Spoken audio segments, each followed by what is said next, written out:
As a cleric, do you bring light to banish the darkness? Find out if the Light Domain Cleric is the right subclass for you.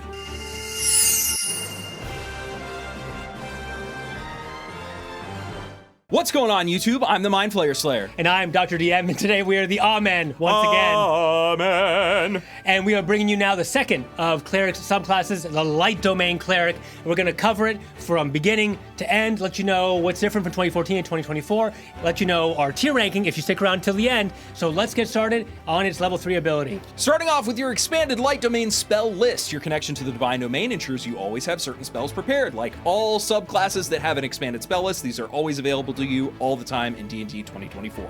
Level 3, you have Burning Hands, Fairy Fire, Scorching Ray, and Sea Invisibility. At 5th level, you have Daylight and Fireball. At 7th level...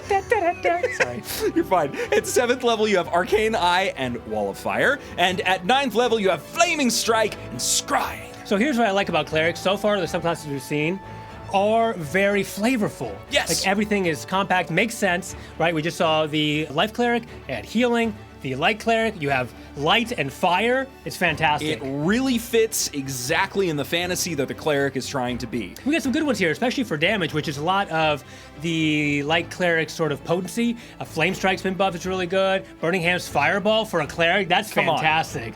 I love it. It's Fireball. I love it. So now level 3, you have your Radiance of the Dawn. As a magic action, present your holy symbol and expend a use of a channel divinity to emit sunlight in a 30-foot radius sphere centered on yourself. Any magical darkness in that sphere is dispelled. Additionally, each creature of your choice in that sphere has to make a con saving throw. Remember, this is each creature of your choice, so you can say no allies, yes enemies. They have to make a saving throw, at which point they take radiant damage equal to 2d10 plus your cleric level on a failed save or half as much successful ones. So this can be up to 40 damage at higher level as your magic action. Not super strong, but the sunlight part I think is what is most important here, is very valuable. Oh, for sure. Now, it's very campaign-centric. Agreed. Sunlight isn't always helpful. Yeah, it's not going to be the most powerful ability on the list, but I mean, heck, if you're fighting vampires, this thing cleans up.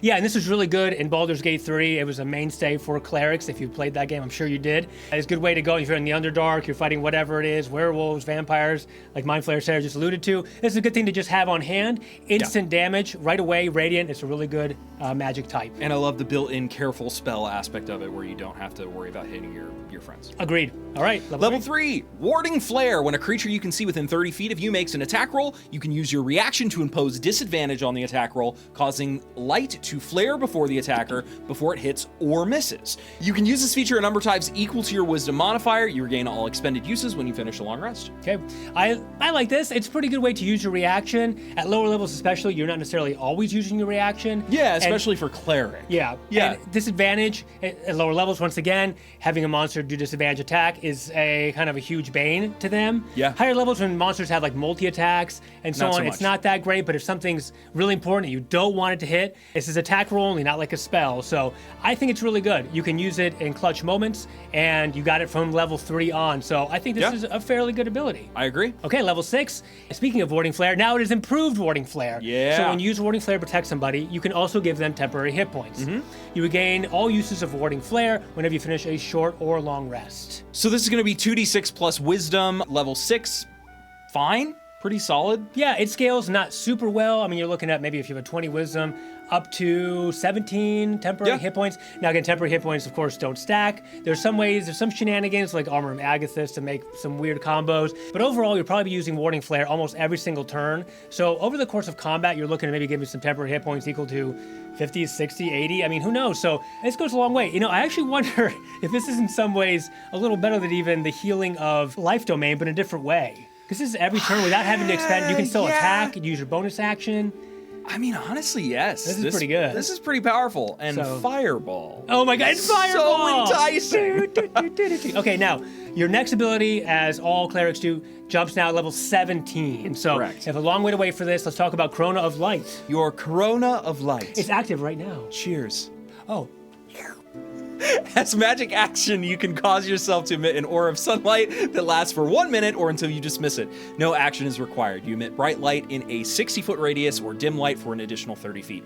Your enemies in the bright light have disadvantage on saving throws against your Radiance of the Dawn and any spell that deals fire or radiant damage. Okay, I really like this. Now, it comes super high, and it's your spell, so it's not like your wizard can now start throwing fireballs. Just like the lower level ability we were just talking about, here you have to go against somebody that really does not like sunlight specifically to make this go the extra mile. Now, disadvantage of saving throws is still pretty good. I don't know, for me, again, for a level 17 ability, you're probably not going to ever even get to that point in your campaign. Yeah. I mean, maybe you will, but I would want something better than this, personally. I think it's just too niche, but you know, maybe you're really metagaming and thinking about what you're going to be playing based off of the campaign setting. So it just depends. Yeah, if you're going, for example, you're playing Curse of Strahd, I mean, come on, you can't do much better than this. So agreed. It's good, and then you'd have to use this Crown of Light with your magic action one turn, and then next turn you can cast your Fire Radiant spells. So it's pretty good. Okay, well, overall, I like it. I like that the healing it can do is actually surprisingly good. Yeah. Not as like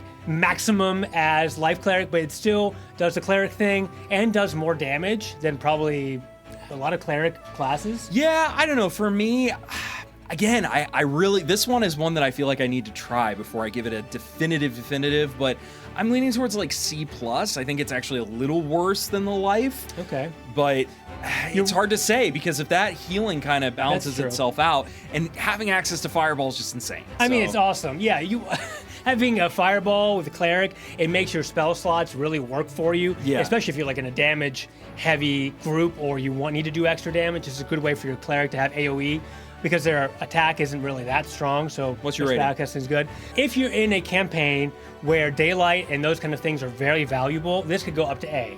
Agreed. Yeah, otherwise, a C or a B is probably practical on a general purpose of this class, and that's probably my tier rating. Well, if you have been enjoying the content that we're bringing you, please remember to Divine Strike that like button, leave a comment down below, subscribe, ring that notification bell, all of the things to help us beat the algorithm. We appreciate you so much. If you are interested in getting some incredible dice, go over to fanrolldice.com, pick up all of those incredible math rocks, throw them into your cart, type in code GG10 at checkout. That's going to give us a little bit of a kickback, and it's going to give you some discount on your order. So thank you so much for watching. Okay, thanks for watching. All right, man, you ready to go into the light? Amen.